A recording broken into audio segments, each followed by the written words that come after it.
আসসালামু আলাইকুম রহমতুল্লাহি ওবরকাতুহু। সম্মানিত দর্শক, আমার অন্যান্য যে ভিডিওগুলো আপনারা দেখেন, সেই ভিডিওর তুলনায় আজকের যে ভিডিওটি, এটি যে কোনো কারণে আমার জন্য খুব স্পর্শকাতর, এবং যে বিষয়টি নিয়ে কথা বলবো, এই কথা বলা আমার জন্য, আমি যে অবস্থানে রয়েছে সেখান থেকে রীতিমতো জিহাদে কুল্লিয়া, উত্তম জিহাদ। আমি নিজে ব্যবসা বাণিজ্য করি, এবং যারা এই ব্যবসা বাণিজ্যের জগতে শীর্ষ পর্যায়ে আছেন, ট্রেড পলিটিক্সে এফবিসিএ সভাপতি হন, তারপর বিভিন্ন ট্রেড সংগঠনের সভাপতি হন, এদের অনেকের সঙ্গে আমার বন্ধুত্ব রয়েছে। তাদের কর্মকাণ্ড আমার পছন্দনীয় নয়, কিন্তু যেহেতু ব্যবসা বাণিজ্য করি তাদের সঙ্গে আমার দেখা হয়, সাক্ষাৎ হয়, এবং বিভিন্ন পারিবারিক কিংবা সামাজিক অনুষ্ঠানে তাদের সঙ্গে মুখ দেখা দেখি করা ছাড়া সেই ৮০ দশক থেকে এখন পর্যন্ত আমার আসলে অন্য কোনো বিকল্প থাকে না। তো কাজেই তাদের বিরুদ্ধে কথা বলা যে কোনো কারণই হোক আমার জন্য বিব্রতকর, ঝুঁকিপূর্ণ নয়। এর কারণ হলো যে সবচেয়ে রাজনৈতিক যারা ক্ষমতাধর ব্যক্তিবর্গ, দীর্ঘদিন ধরে তাদের বিরুদ্ধে কথা বলে আসছি। এটা নিয়ে আমার কখনো কোনো আতঙ্ক কাজ অতীতে করেনি, এখনো করে না। আল্লাহর কাছে সাহায্য চাই যেন আগামীতেও না করে। যা বলছিলাম সেটা হলো, শেখ হাসিনাকে, মাননীয় সাবেক প্রধানমন্ত্রী, যারা সর্বনাশ করেছেন, তাদের মধ্যে সবচেয়ে যে গোষ্ঠীটি তার মন এবং মস্তিষ্কে রীতিমতো পছন্দ ধরিয়ে দিয়েছেন, তাকে এবং তার পরিবারকে দুর্নীতির যে নর্দমা, সেই নর্দমার মধ্যে ফেলেছেন, এবং সেই নর্দমার মধ্যে পড়ার কারণে যিনি একসময় জননেত্রী রূপে নন্দিত ছিলেন, বঙ্গবন্ধু কন্যা রূপে যিনি মাথার তাজ ছিলেন, এবং দলীয় নেতাকর্মীদের নিকট যিনি বোন হিসেবে, আপা হিসেবে সম্মানিত ছিলেন, সেই শেখ হাসিনা এদের কারণে দুর্নীতিবাজ হয়েছেন, খুনি হয়েছেন, স্বৈরাচারী হয়েছেন, ফ্যাসিস্ট হয়েছেন, আরো কত কি। এবং সবার শেষে তিনি যেভাবে পালিয়ে গেছেন, এই পালানোর ফলে হাতে গোনা যে অলিগার শ্রেণী রয়েছে তাদের সংখ্যা কত হবে? বড় জোর ৫ থেকে ৬০০। আর এদের নেতা কত হবে? বড় জোর ৪০ থেকে ৫০। অর্থাৎ ৫০ জনের একটা টিম, দুর্নীতিবাজ ব্যবসায়ীদের একটা টিম, তাদের অধীন ৫০০ জনের মতো একটা সিন্ডিকেট। এরপর আরো শহর, বন্দর, গ্রামে, ইউনিয়ন, ওয়ার্ড পর্যায়ে ব্যবসায়ী কাম দুর্নীতিবাজ, কন্ট্রাক্টর, সাদাবাজ, এদের সংখ্যা ধরেন আরো লাখখানেক হবে। তো বাংলাদেশে যদি ৩৫% লোক আওয়ামী লীগ করেন, তাহলে কম করে হলে ধরুন ৬ কোটি লোক আওয়ামী লীগ করেন। তো ৬ কোটি লোকের মধ্যে এরকম দুর্নীতিবাজ, ব্যবসায়ী, চাঁদাবাজ, ধড়িবাজ লোকের সংখ্যা সাকল্যে ১ লাখ।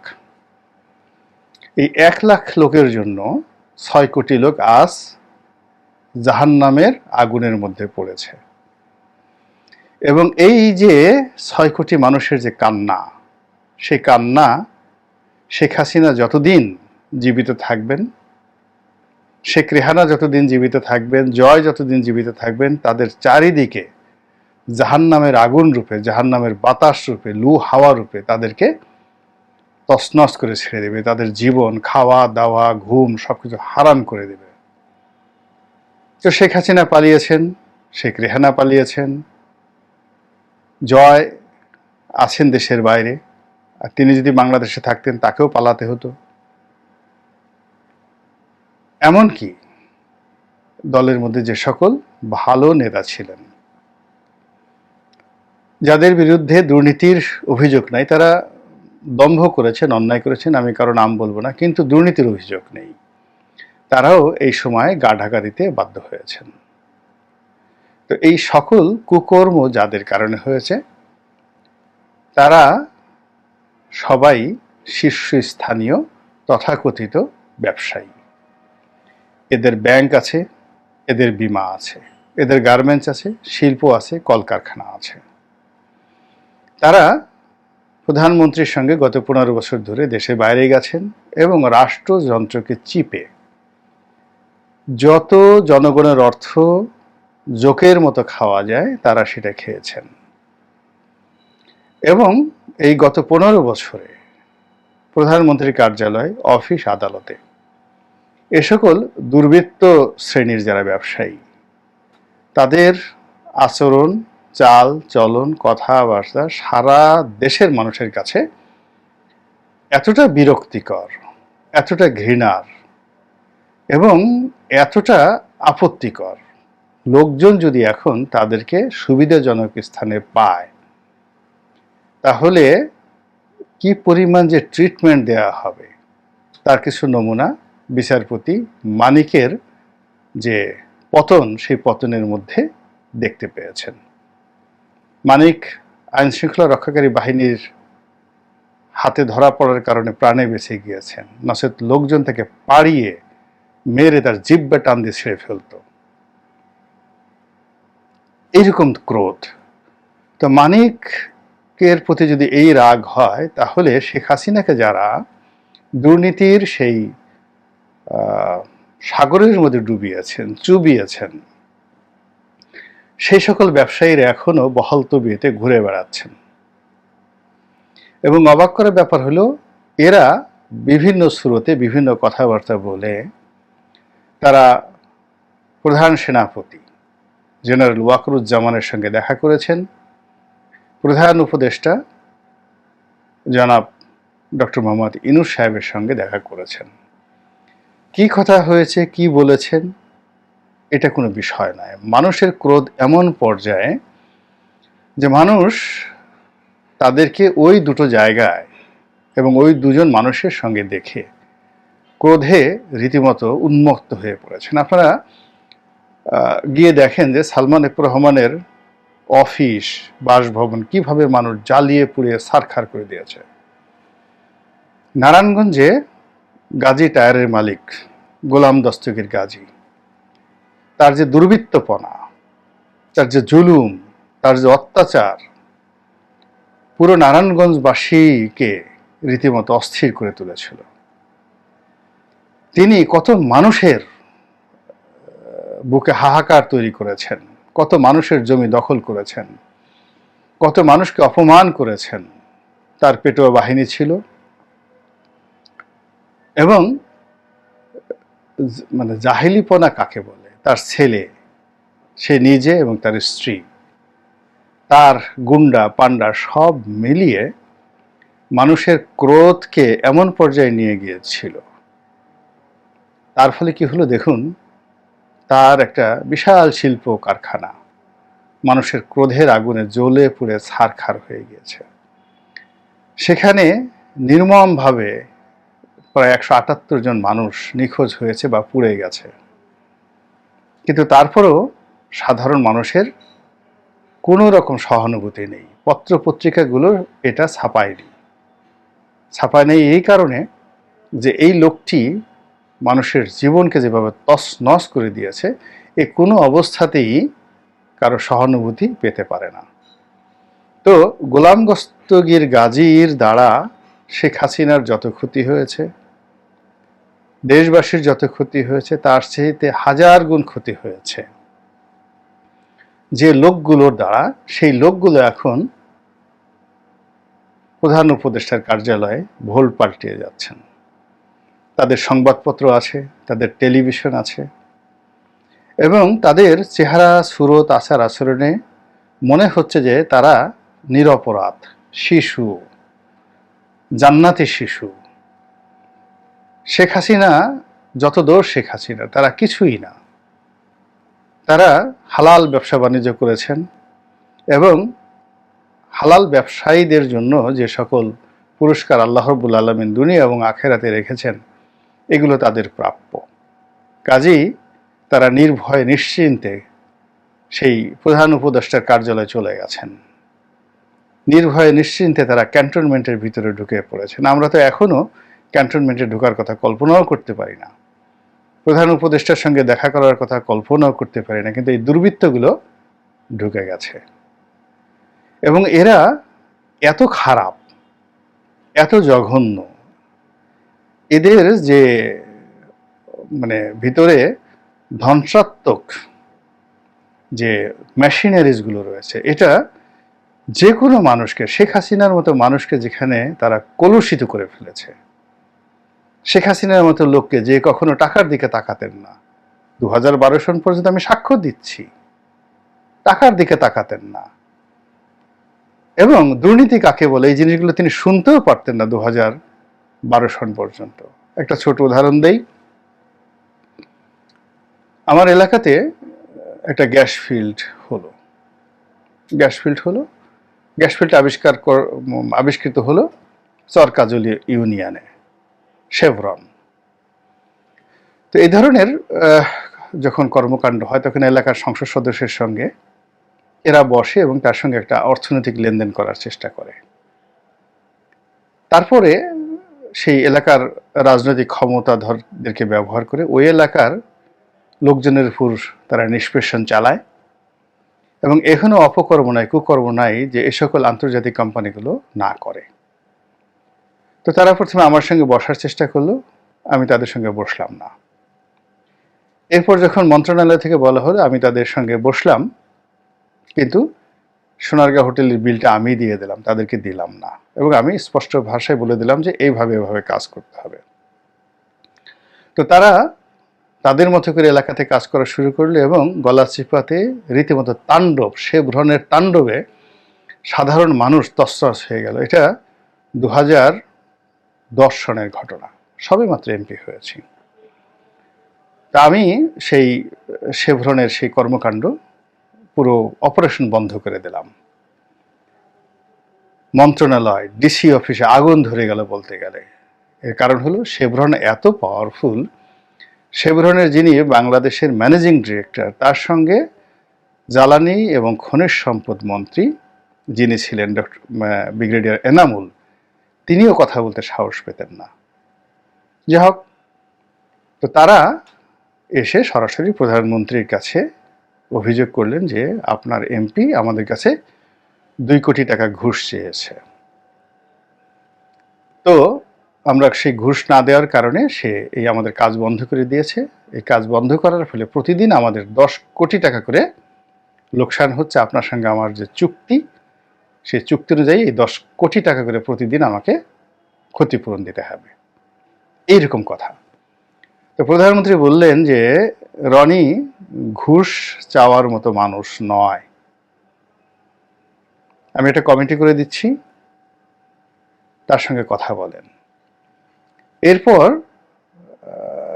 সংসদের চিফ হুইপ ছিলেন তখন উপাধ্যক্ষ আব্দুল শহীদ, তিনি এবং জ্বালানি মন্ত্রী যিনি ছিলেন ব্রিগেডিয়ার এনামুল হক, তিনি আমার সঙ্গে বসলেন সংসদে বসে।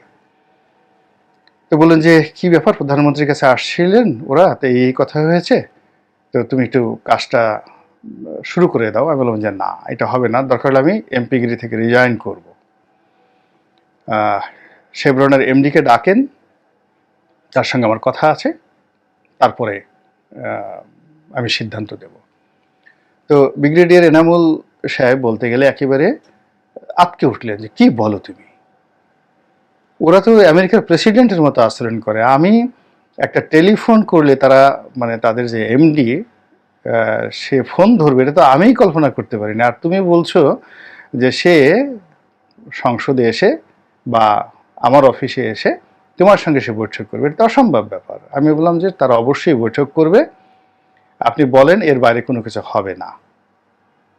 এবং দেখা গেল সঙ্গে সঙ্গে রাজি হয়ে গেল এবং তারা আসলো, এবং আমি আমার কথাগুলো বললাম যে আপনারা এই অপকর্ম করছেন, এই সকল অন্যায় জুলুম করছেন, রাস্তাঘাট নষ্ট করছেন, এলাকার লোকজনের সঙ্গে দুর্ব্যবহার করছেন, এবং এই কাজগুলো যদি আপনারা বন্ধ না করেন এখানে লিখিতভাবে, তাহলে আমি আপনাদেরকে কাজ করতে দেব না। 2 নম্বর হলো যে আপনাদের এই কর্মকাণ্ডের ফলে আমার সমস্ত রাস্তাঘাটগুলো নষ্ট হয়ে যাচ্ছে। গ্রাম্য যে রাস্তাগুলো সাধারণত 2 টন 2.5 টনের যে ট্রাক এগুলো চলার উপযুক্ত, সেখানে আপনারা 8 টন 10 টনের ট্রাক চালিয়ে পুরো রাস্তাঘাট নষ্ট করে ফেলছেন। এ সকল রাস্তাঘাট ঠিক করে দিতে হবে। এইভাবে MOU স্বাক্ষর করে তারপর আমি শেভরনকে কাজ করতে অনুমতি দিয়েছিলাম, এবং এটা তৎকালীন প্রধানমন্ত্রী শেখ হাসিনার এতটা দৃঢ়তা ছিল।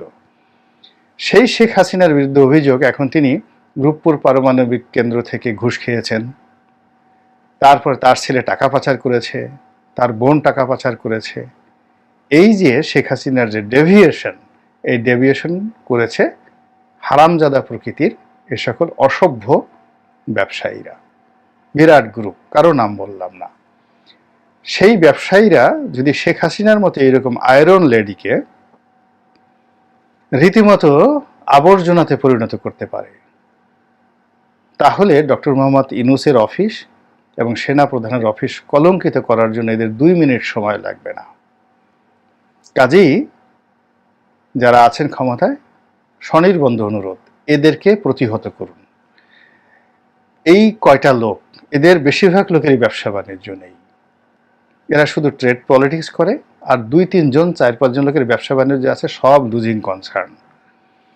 এই লুজিং কনসার্ন তারা ব্যাংকগুলোকে বসিয়ে দিয়েছে, এবং এদের ব্যবসা বাণিজ্য যদি বন্ধ হয়ে যায়, এদের শিল্প কলকারখানা বন্ধ হয়ে যায়, দেশ বেঁচে যাবে। আর এদেরকে যদি শুলে চড়ানো যায় এবং এদেরকে ডাইরেক্ট এই যাকে বলা হয় শেয়ার মার্কেটের সামনে, ব্যাংক পাড়াতে এনে এদেরকে যদি জনগণের হাতে ছেড়ে দেওয়া হয়, বাংলাদেশে এই ধরনের অলিগার আর তৈরি হবে না। এই কাজগুলো করা উচিত। দ্বিতীয়ত, খুবই দুর্ভাগ্যজনক, বিএনপির নেতা আব্দুল আল মিন্টু, আমাদের মিন্টু ভাই খুবই বন্ধু মানুষ, পারিবারিক সম্পর্ক, তার বাসায় অনেকবার তিনি দাওয়াত দিয়েছেন, তার ওয়াইফও খুব ভালো সম্পর্ক। তো আওয়ামী লীগের যে অলিগার, দুষ্ট লোকজন, তাদের চাইতে জনাব আব্দুল আল মিন্টুর যে ব্যবসায়িক বুদ্ধি, প্রজ্ঞা, জ্ঞান 1000 গুণ বেশি। তিনি যদি এই সমস্ত মানুষ, অর্থাৎ এই যে এখন যারা শেখ হাসিনাকে ডুবিয়েছে, এরা যখন ফিডার খাওয়া শুরু করেছে, তখন সেই আমাদের যে আব্দুল আল মিন্টু সাহেব, তখন তিনি পোলাও, কুরমা, বিরিয়ানি খেয়েছেন এবং হজম করেছেন, জেনুইনলি ব্যবসা করে। তার যে মাল্টিমিট গ্রুপ জেনুইন ব্যবসা করে, ফলে তিনি তার মেধাটাকে ভালো কাজে ব্যবহার করতে পারেন, মন্দ কাজে ব্যবহার করতে পারেন। যদি ভালো কাজে ব্যবহার করেন, বিএনপির অনেক অনেক উপকার হবে, আর যদি মন্দ কাজে ব্যবহার করেন, তাহলে আওয়ামী লীগের যে অলিগার, তিনি সেই অলিগারদের আব্বা হতে তার 1 মিনিট সময় লাগবে না। এই বুদ্ধি তার আছে। আমার খুব কষ্ট লেগেছে যে মিন্টু ভাইয়ের মতো এইরকম প্রাজ্ঞ অভিজ্ঞ লোকের পাশে এই অলিগারদেরকে আমি দেখে আমার বিএনপির ভবিষ্যৎ নিয়েই ভয় লেগে গেছে। সবকিছু হতে পারে। অনেকে, আমি খুব সাধারণ পর্যায়ে আছি, আমার কাছে তো অনেকে আসতে চায়, দেখা করতে চায়, কথা বলতে চায়, আমি তাদের ফোনেই পাত্তা দিই না, যে দরকার নাই, মরো গিয়ে তোমরা, এতকাল তোমরা কোথায় ছিলে। মিন্টু সাহেবের যখন ন্যাশনাল ব্যাংক থেকে তাকে বের করে দেওয়া হলো, তখন এরা কোথায় ছিল। মিন্টু সাহেবের যখন একটার পর একটা মামলা হলো, তার ছেলের বিরুদ্ধে যখন মামলা হলো, তখন এরা কোথায় ছিল। তারপরে মিন্টু সাহেবের সেই মানে যমুনা রিসোর্ট যখন যেটা ছিল, সেটা যখন নিয়ে নেওয়া হলো, প্রগতি ইন্স্যুরেন্স নিয়ে নেওয়া হলো, তখন এই সমস্ত লোকজন কোথায় ছিল। এখন মিন্টু সাহেবের এমনকি দায় পড়েছে, এদেরকে নিয়ে বৈঠক করতে হবে। এই দায়িত্ব মিন্টু সাহেবকে কে দিয়েছেন? ইভেন যদি বিএনপি থেকেও কেউ দায়িত্ব দিয়ে থাকেন, আমি বলবো এই দায়িত্ব দেওয়াটা ঠিক হয়নি। আশা করি মিন্টু ভাই বুঝতে পারবেন এবং সতর্ক হবেন। সম্মান খুবই স্পর্শকাতর একটি বিষয়, মর্যাদাও খুবই স্পর্শকাতর একটি বিষয়। 1 মিনিট লাগে না, 2-3 সেকেন্ডের মধ্যে এটি তছনছ হয়ে যেতে পারে, 2-3 সেকেন্ডের মধ্যে এটি বুমেরাং হয়ে যেতে পারে। একটা সময় বলেছিলাম যে শেখ হাসিনা পালাবেন, এই ঠিক পালানোর 15 দিন আগে, এবং তিনি 30 মিনিট সময়ও পাবেন না। ঘটনা তাই ঘটেছে। কাজেই এখন আল্লাহ রাব্বুল আলামিন আমাদেরকে, অর্থাৎ যারা শেখ হাসিনার বিরোধিতা করেছি, তাদেরকে যে সুযোগটা দিয়েছেন, আমরা যেন কোনো অবস্থাতেই কোনো মন্দ লোকের প্রলোভনে পড়ে, মন্দ লোকের সংস্পর্শে পড়ে আমাদের এই নিয়ামতকে, আল্লাহর নিয়ামতকে যেন আমরা অপমান না করি। এর কারণ হলো এই পৃথিবীতে মানুষকে সবচেয়ে বেশি ক্ষতি করে, এমনকি শয়তান যেটা করতে পারে না তার চেয়ে হাজার হাজার গুণ ক্ষতি করে মন্দ লোকের সংস্পর্শ। এবং একজন মন্দ লোকের সঙ্গে যদি আপনার বন্ধুত্ব হয়, ও আপনাকে মন্দ না বানিয়ে ক্ষান্ত হবে না। কাজেই একজন অলি আল্লাহর সাথে চলাফেরা করার চাইতেও একজন মন্দ লোকের সঙ্গে চলাফেরা করা বা তার সংস্পর্শটা যে কোনো মানুষের জন্য মৃত্যু ঝুঁকির চেয়েও বেশি। আল্লাহ আমাদের সবাইকে হেদায়েত দান করুন এবং হেফাজত করুন। আসসালামু আলাইকুম রহমতুল্লাহি ওয়া বারাকাতুহু।